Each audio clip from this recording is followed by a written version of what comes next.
Bước 1. Mở thùng đựng bình nước nóng, lấy phụ kiện ở xốp phía trên, nhấc bình ra khỏi thùng cắt tông, đặt lên xốp. Bước 2.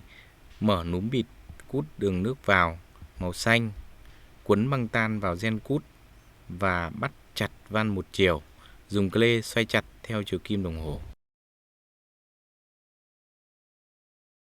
Bước 3.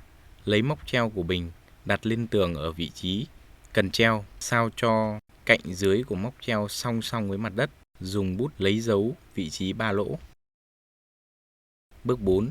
Dùng khoan có mũi khoan phi 14, khoan vào tường theo 3 vị trí đã lấy dấu, khoan sâu hơn chiều dài vít nở 10 mm. Bước 5. Dùng búa đóng nở nhựa vào 3 lỗ đã khoan đến khi nở nhựa ngậm hết chiều dài vào tường. Bước 6. Lấy vít theo sản phẩm xỏ qua lỗ móc treo và dùng tô vít xoáy theo chiều kim đồng hồ vào tường đến khi chặt. Bước 7. Dùng hai tay nâng bình nước nóng titan đặt vào vị trí móc treo đã xoáy chặt vít sao cho hai vị trí lỗ chờ ở mặt sau bình cài vào móc treo. Cân chỉnh cho cân đối.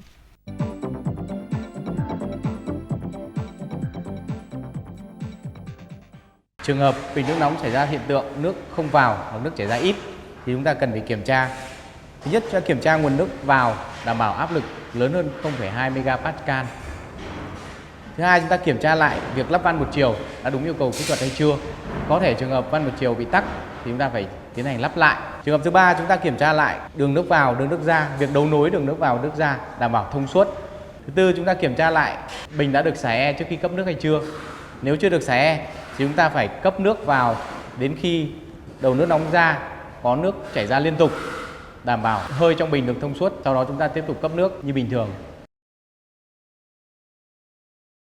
Trường hợp nước trong bình không nóng thì chúng ta phải kiểm tra một số vấn đề sau đây.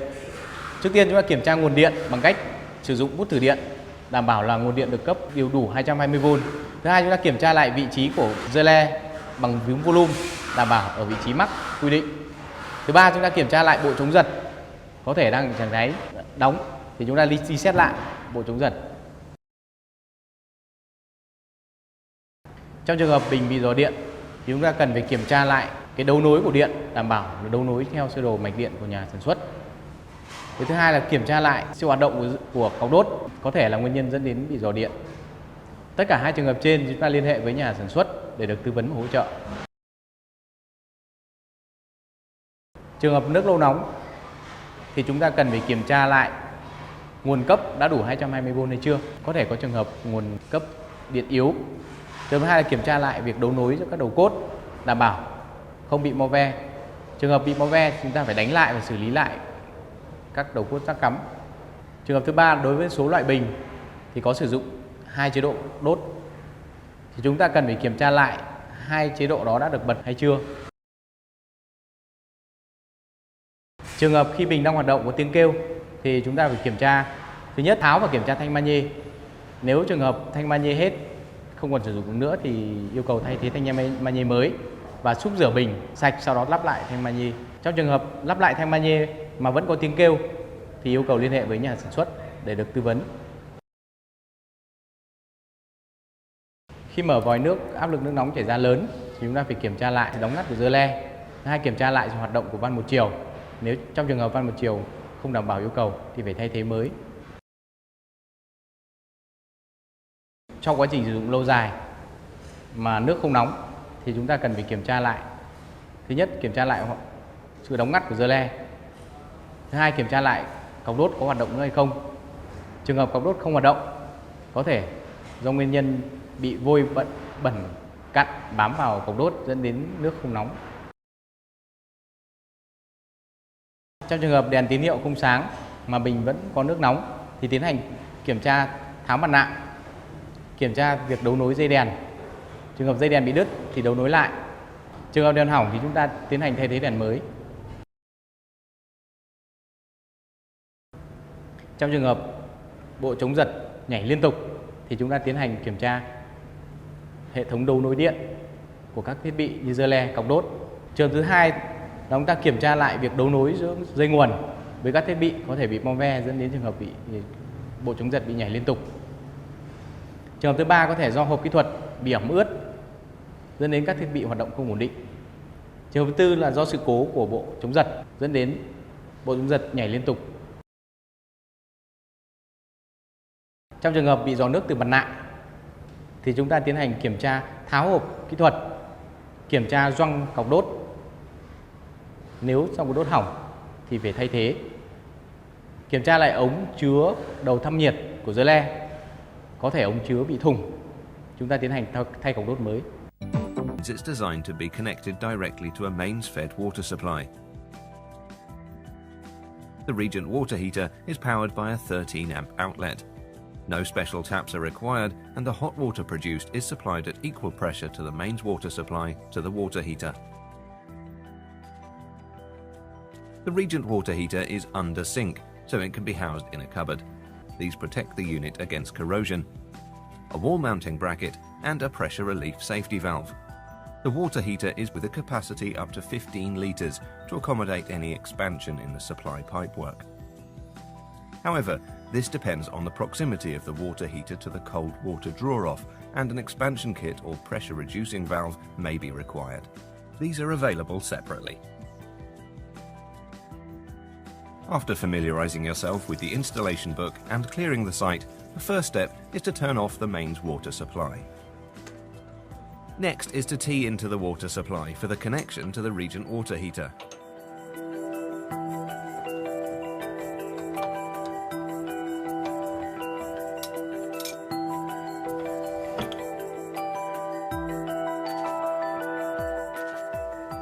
Here, Alan has prepared a new section of pipework with a T and isolation valve. It's important to use a valve that will not prevent reverse flow, such as the ball valve shown here.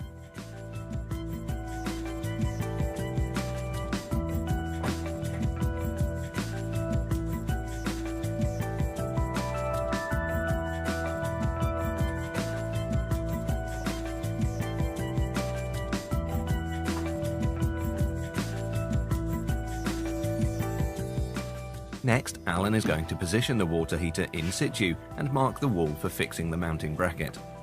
It's important to ensure the surface is suitable to support the water heater and weight of water.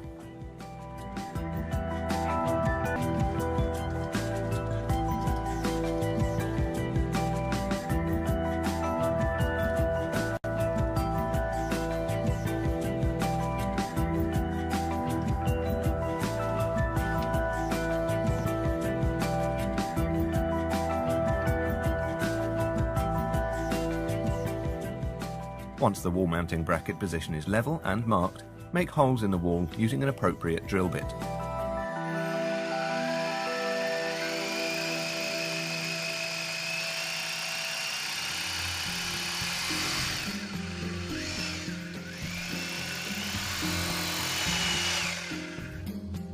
Insert appropriate fixings for the wall type and screw the mounting bracket into position using suitable screws. Offer the water heater onto the wall mounting bracket and push down.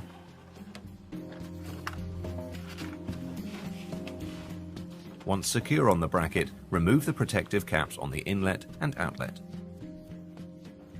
The next step is to work out the position of the pressure relief safety valve. This has a discharge pipe that needs to be run to a safe location outside. To do this, Alan is going to temporarily screw on the dielectric coupling and female elbow to the inlet of the water heater to assist in marking the position for the discharge pipework.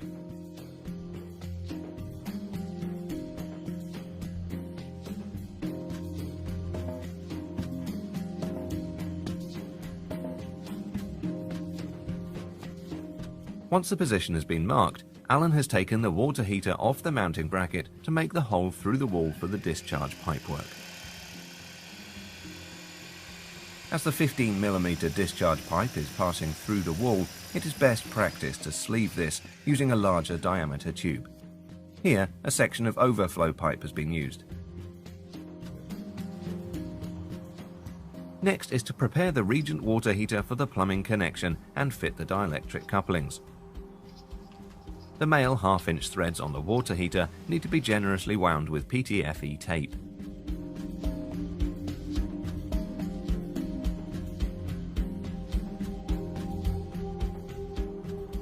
then screw on the dielectric couplings to the inlet and outlet of the water heater.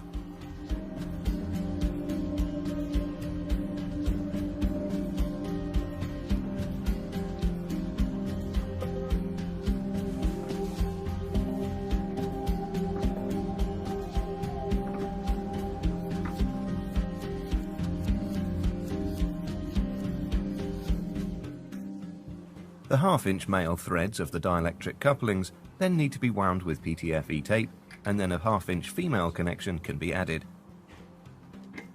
Alan is using elbow versions here.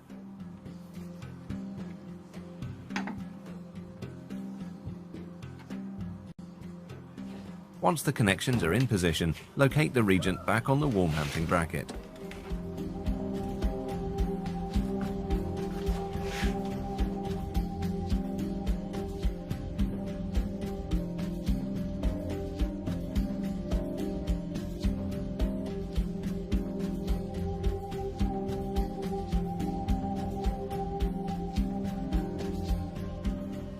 Next, Alan is going to connect the pipework to the hot outlet using a section of 15mm copper tube and a suitable braided hose flexi-tap connector.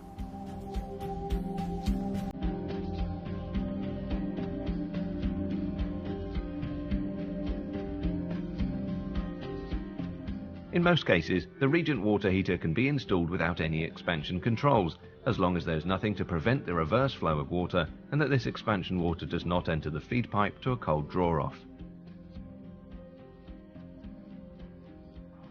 Now to complete the pipework and connect the discharge.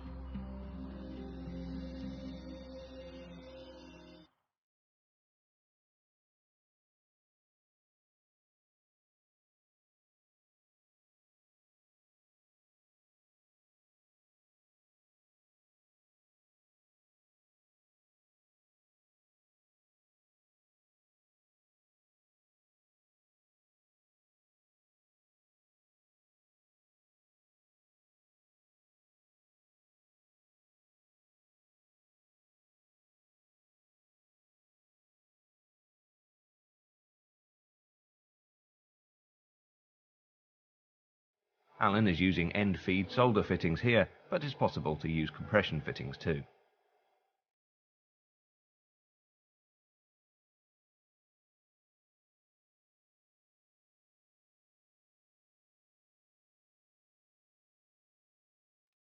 The discharge pipework must have a continuous fall and terminate in a safe position. Alan has extended the pipework to discharge into an existing gully.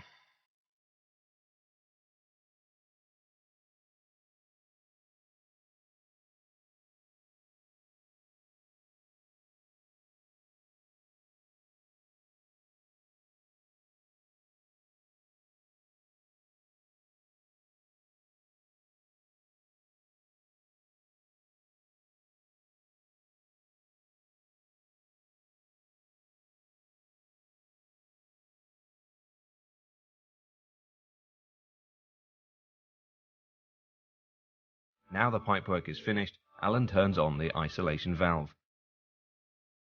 Next, Alan turns on the hot tap and allows any air to pass through. The electrical connection is via a 13-amp spur. In most cases, a standard switched fused spur is sufficient. However, due to the location, Alan has opted for an RCD version for additional protection. To start the commissioning process, Alan first checks for leaks.